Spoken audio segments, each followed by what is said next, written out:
बिस्मिल्लाहिर्रहमानिर्रहीम। अस्सलाम वालेकुम डियर स्टूडेंट। आज हम डी कॉम पार्ट 2 की जो फाइनेंशियल अकाउंटिंग की बुक है गुल अमीर मलिक साहब की, उसका जो चैप्टर नंबर 9 है कारपोरेशन अकाउंटिंग फाइनेंशियल स्टेटमेंट, उसकी एक्सरसाइज नंबर 10 आज हम करने जा रहे हैं। तो इसमें कहता है कि following is the trial balance of A company on 31 दिसंबर। ये जो है ये ट्रायल बैलेंस है। जब किसी अकाउंट के दोनों साइड आपस में इक्वल हों तो इसका मतलब होता है ये ट्रायल बैलेंस है। तो बैंक बैलेंस ये एसेट है, इसको हम बैलेंस शीट में लिखेंगे। अकाउंट रिसीवेबल ये भी एसेट है, इसको हम बैलेंस शीट में लिखेंगे। बिल्डिंग जो है ये भी एसेट है। मशीनरी भी एसेट है। मर्चेंडाइज इन्वेंट्री ये ओपनिंग इन्वेंट्री है, इसको हमने इनकम स्टेटमेंट में लिखना है। परचेजेस जो है इसको भी इनकम स्टेटमेंट में लिखेंगे। इंश्योरेंस एक्सपेंस ये ऑपरेटिव एक्सपेंस है, इनकम स्टेटमेंट में लिखेंगे। रेंट एक्सपेंस ये भी ऑपरेटिव एक्सपेंस है, इनकम स्टेटमेंट में लिखेंगे। सैलरीज एक्सपेंस ये भी ऑपरेटिव एक्सपेंस है, इनकम स्टेटमेंट में लिखेंगे। फर्नीचर जो है ये एसेट है, इसको बैलेंस शीट में लिखेंगे। अकाउंट्स पेबल लाइबिलिटी है, इसको भी बैलेंस शीट में लिखेंगे। नोट्स पेबल लाइबिलिटी है, इसको भी बैलेंस शीट में लिखेंगे। कैपिटल लाइबिलिटी है, इसको भी बैलेंस शीट में लिखेंगे। रिटेन्ड अर्निंग इसको भी बैलेंस शीट में लिखेंगे, लाइबिलिटी है। जनरल रिजर्व ये भी लाइबिलिटी है, बैलेंस शीट में लिखेंगे। और सेल जो है इसको इनकम स्टेटमेंट में लिखेंगे। फिर कहता है कि प्रिपेयर इनकम स्टेटमेंट, हमने इनकम स्टेटमेंट बनानी है, स्टेटमेंट ऑफ रिटेन्ड अर्निंग बनानी है, एंड बैलेंस शीट और बैलेंस शीट बनानी है। After making the following adjustment, in adjustment के बाद ए में merchandise inventory at the end of the period is value 25,000। ये मर्चेंडाइज इन्वेंट्री देखो at the end of the period, and का मतलब है यानी साल के बिल्कुल आखिर में। तो जो इन्वेंट्री साल के आखिर में होती है वो एंडिंग इन्वेंट्री है, यानी ये एंडिंग स्टॉक है। तो ये जो है इस एंडिंग इन्वेंट्री को आपने इनकम स्टेटमेंट भी लिखना है और इसको एसेट में भी लिखना है, बैलेंस शीट में एसेट में लिखेंगे। उसके बाद बी में make a provision of 1,000 for bad debts. जी ये भी जो है बैड डेट्स है, ये ऑपरेटिव एक्सपेंस है, इसको भी इनकम स्टेटमेंट में लिखेंगे और बैलेंस शीट में जाकर अकाउंट रिसीवेबल से माइनस करेंगे। सी में कहता है the director transferred 3,000 to general reserve. General reserve में 3,000 ट्रांसफ़र करना है, तो इसको लाइबिलिटी में भी लिखना है और स्टेटमेंट ऑफ रिटेन्ड अर्निंग में लिखना है। 500 to income tax reserve, income tax reserve के लिए 500 रखना है, ये भी लाइबिलिटी में भी लिखेंगे और इसको स्टेटमेंट ऑफ रिटेन्ड अर्निंग में भी लिखेंगे। एंड डिक्लेयर ए डिविडेंड 20,000, और 20,000 जो है डिविडेंड डिक्लेयर किया, तो इसको भी आपने स्टेटमेंट ऑफ रिटेन्ड अर्निंग में भी लिखना है और इसको लाइबिलिटी में भी लिखना है। तो डियर स्टूडेंट हमने इनकम स्टेटमेंट बनानी है, स्टेटमेंट ऑफ रिटेन्ड अर्निंग बनानी है और बैलेंस शीट बनाएंगे। तो सोल्यूशन की तरफ चलते हैं। डियर स्टूडेंट इस क्वेश्चन को आप अपने सामने रख लें ताकि क्वेश्चन जब मैं सॉल्व करूंगा तो आपने सोल्यूशन की तरफ भी देखना है और इस क्वेश्चन की तरफ भी देखना है, तो इस तरह आपको अच्छी समझ आएगी। तो सोल्यूशन की तरफ चलते हैं। तो ये एक्सरसाइज नंबर 10 है। ऊपर कंपनी का नाम लिखेंगे, एक कंपनी, और क्या बना रहे हैं, इनकम स्टेटमेंट बना रहे हैं, और यहाँ पे एज ऑन जो डेट होगी वो आपने यहाँ पे लिखनी है। तो डियर स्टूडेंट आपको मैंने बताया हुआ है कि जब भी हम इनकम स्टेटमेंट बनाएंगे तो सबसे पहले हम सेल लिखते होते हैं। तो यहाँ पे लिखें सेल। सेल की अमाउंट है 72,700। फिर इससे हम लेस करते होते हैं कॉस्ट ऑफ गुड सोल्ड। तो कॉस्ट ऑफ गुड सोल्ड में सबसे पहले हम लिखते हैं ओपनिंग इन्वेंट्री।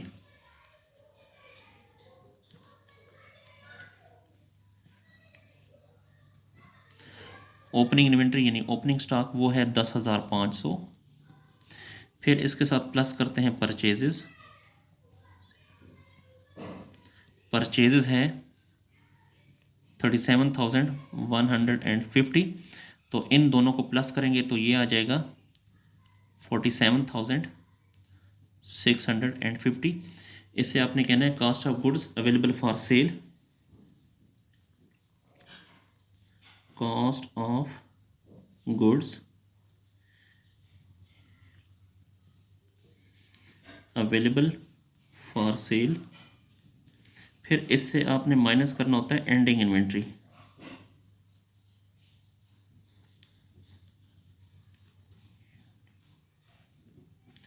जी एंडिंग इन्वेंट्री जो है वो ये है, देखें एंडिंग इन्वेंट्री कितनी 25,000। तो यहाँ पे लिखें 25,000। जी, अब आपने 47,650 में से 25,000 को माइनस करेंगे तो ये आ जाएगा 22,650। ठीक है, ये जो 22,650 है इससे आपने कहना है cost of good sold, cost of good sold. अब आप सेल में से ये कॉस्ट ऑफ गुड सोल्ड को माइनस करेंगे तो आपके पास आ जाएगा 50,050, यानी 72,700 में से 22,650 को माइनस करें तो 50050 आएगा। तो इसे कहेंगे ग्रॉस इनकम या ग्रॉस प्रॉफिट, ग्रॉस इनकम या इसे ग्रॉस प्रॉफिट भी कह सकते हैं। फिर उसके बाद पेज को ऊपर कर लेते हैं। आपने लेस करने हैं ऑपरेटिव एक्सपेंसेस। तो ऑपरेटिव एक्सपेंसेस में सबसे पहले है इंश्योरेंस एक्सपेंस।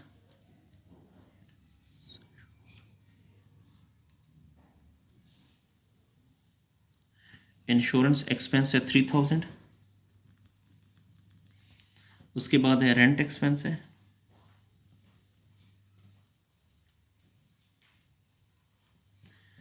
रेंट एक्सपेंस है 10,300। उसके बाद है सैलरीज एक्सपेंसेस हैं,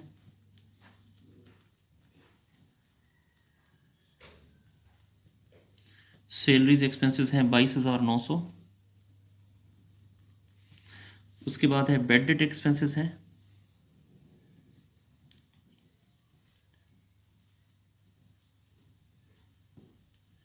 जी बेडेड एक्सपेंसेस हैं 1,000। अब आपने इनको प्लस करना है, इन चारों को प्लस करें, 3,000 प्लस 10,300 प्लस 22,900 प्लस 1,000। तो इन चारों को प्लस करने से आता है 37,200, 37,200। तो ये जो है ये टोटल ऑपरेटिव एक्सपेंसेस हैं, टोटल ऑपरेटिव एक्सपेंसेस। तो ये जो ग्रॉस इनकम है इसमें से ये टोटल ऑपरेटिव एक्सपेंसेस को माइनस करें तो आपके पास आ जाएगा 12,850। इसे आपने नेट प्रॉफिट कहना है या नेट इनकम कहना है, नेट इनकम या नेट प्रॉफिट। डियर स्टूडेंट, ये तो हमने बना ली इनकम स्टेटमेंट। अब हम बनाने जा रहे हैं स्टेटमेंट ऑफ रिटेन अर्निंग। ये फॉर्मेट मैंने पहले से ही बना लिए थे क्योंकि फिर क्वेश्चन के दौरान फॉर्मेट बनाना ज़रा मुश्किल होता है, तो आप लोगों ने साथ साथ फॉर्मेट बनाने हैं। अच्छा, यहाँ पे लिखेंगे एक कंपनी, ये कंपनी का नाम हम बना रहे हैं स्टेटमेंट ऑफ रिटेन अर्निंग, और यहाँ पे एज ऑन जो डेट होगी वो आपने यहाँ लिखनी है, यहाँ पे डिस्क्रिप्शन, यहाँ पे रुपीज़ और यहाँ पर भी रुपीज़। तो जब भी हम स्टेटमेंट ऑफ रिटेन अर्निंग बनाते हैं डियर स्टूडेंट, तो सबसे पहले हम लिखते होते हैं balance of retained earning, balance of retained earning. तो बैलेंस ऑफ रिटेन अर्निंग जो है वो है 23,000। देखिए ये क्वेश्चन में दिया हुआ है आपको, ये रिटेन अर्निंग का बैलेंस 23,000 है, ठीक है। तो यहाँ पे लिखें 23,000। इसके साथ फिर आपने प्लस करना होता है नेट इनकम।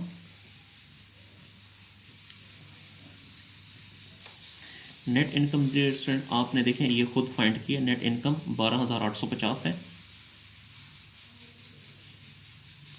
तो यहाँ पे लिखें 12,850, 23,000 जमा 12,850, तो ये आ जाएगा 35,850।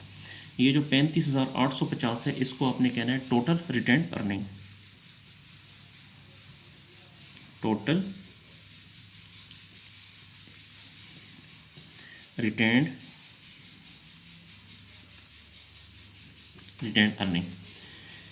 जी, फिर इससे आपने लेस करनी है एप्रोप्रिएशन। एप्रोप्रिएशन जो है मैं आपको बताऊं डियर फ्रेंड कि यहाँ पे the director transferred 3,000 general reserve, 500 income tax और 2 लाख डिविडेंड। ये जो है अप्रोप्रिएशन में लिखना है आपने। तो यहाँ पे लिखें जनरल रिजर्व,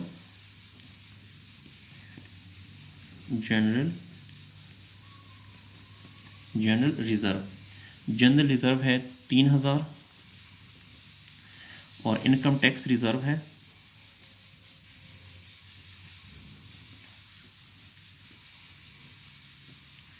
वो है 500 और डिविडेंड है 20,000। डिविडेंड है 20,000। तो 3,000 जमा 500 जमा 20,000 ये आता है 23,500। तो यहाँ पे लिखें 23,000 और 500। अब आपने डियर स्टूडेंट ये जो टोटल रिटेन अर्निंग है इसमें से ये अप्रोप्रिएशन 23,500 को माइनस करें, यानी 35,850 माइनस 23,500, तो ये आ जाएगा 12,350। 12,350 इसे कहेंगे balance of retained earning. Balance of retained earning, balance of retained earning. तो ये हमने स्टेटमेंट ऑफ रिटेन अर्निंग भी बना ली। अब इसके बाद डियर स्टूडेंट हम बनाने जा रहे हैं बैलेंस शीट। तो बैलेंस शीट की तरफ चलते हैं अब हम जी। तो ये बैलेंस शीट का फॉर्मेट है। सबसे ऊपर आपने लिखना है ए कंपनी और यहाँ पे बैलेंस शीट, और एज ऑन इस क्वेश्चन में डेट दी गई है December 31, तो यहाँ पे लिखेंगे December 31। यहाँ पे एसेट्स और यहाँ पे लाइबिलिटीज़। अच्छा, तो सबसे पहले आप अगर इसमें क्वेश्चन में देखें तो ये जो बैंक बैलेंस है ये एसेट है, अकाउंट रिसीवेबल ये भी एसेट है, बिल्डिंग एसेट है, मशीनरी एसेट है, और बाकी और भी एसेट देख लेते हैं। तो पहले इनको आप लिखें यहाँ पे एसेट्स में। तो बैंक बैलेंस जी, जो बैंक बैलेंस है वो है 3200, तो यहाँ पे लिखेंगे 3200। उसके बाद है अकाउंट रिसीवेबल,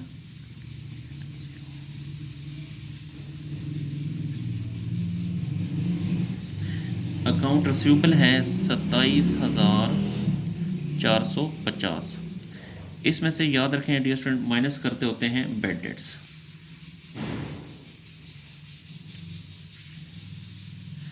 बैड डेट्स हैं 1000, बैड डेट्स हैं 1000।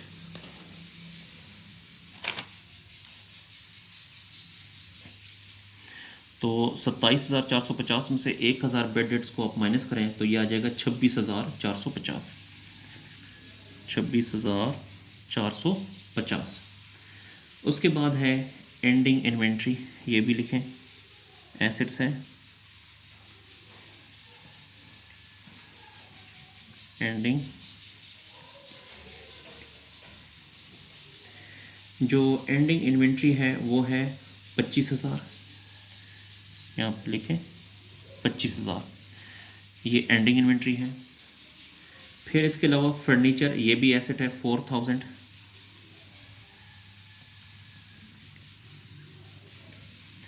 फर्नीचर है 4,000। मशीनरी ये भी एसेट है,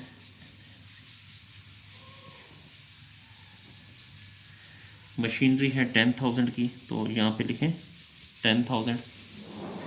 और फिर है, और क्या है जी, बिल्डिंग ये भी एसेट है,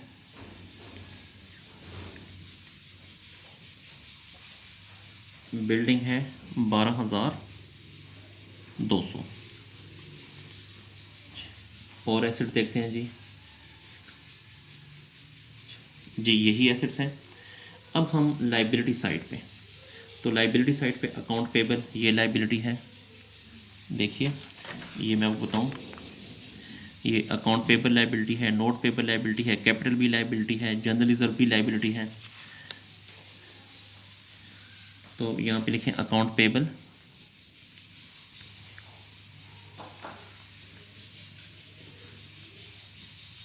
ये लाइबिलिटी है 10,000।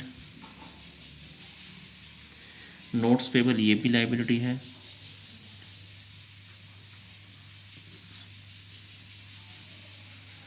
नोट्स पेबल है 4,000, ये भी लाइबिलिटी है।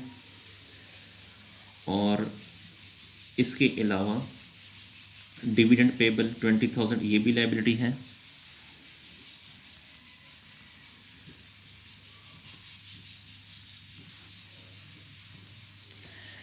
डिविडेंड पेबल है 20,000।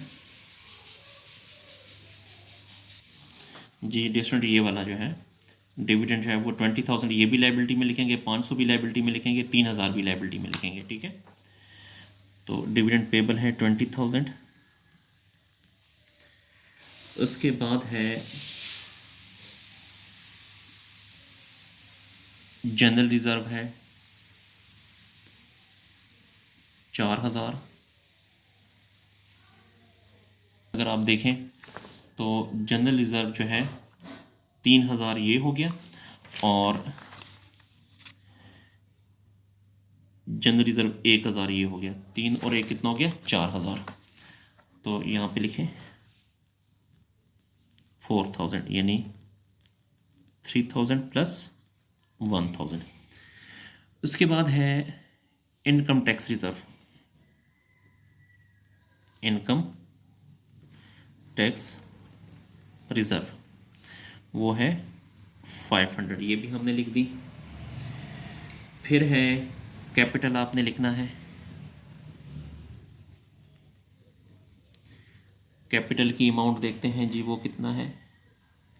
कैपिटल है 30,000, यहाँ पे लिखें 30,000। और क्या रह गया? बैलेंस ऑफ रिटेन अर्निंग, जी ये वाला भी लिखना है। देखें ये बैलेंस ऑफ रिटेन अर्निंग 12,350, ये भी लाइबिलिटी है, ठीक है। ये जो हमने स्टेटमेंट ऑफ रिटेन अर्निंग बनाई थी ना, ये 12,350 ये लिखना है। बैलेंस ऑफ रिटेन अर्निंग वो है 12,350। 12,350 जी। और भी डियर स्टूडेंट इसमें देख लेते हैं कोई लाइबिलिटी रह तो नहीं गई।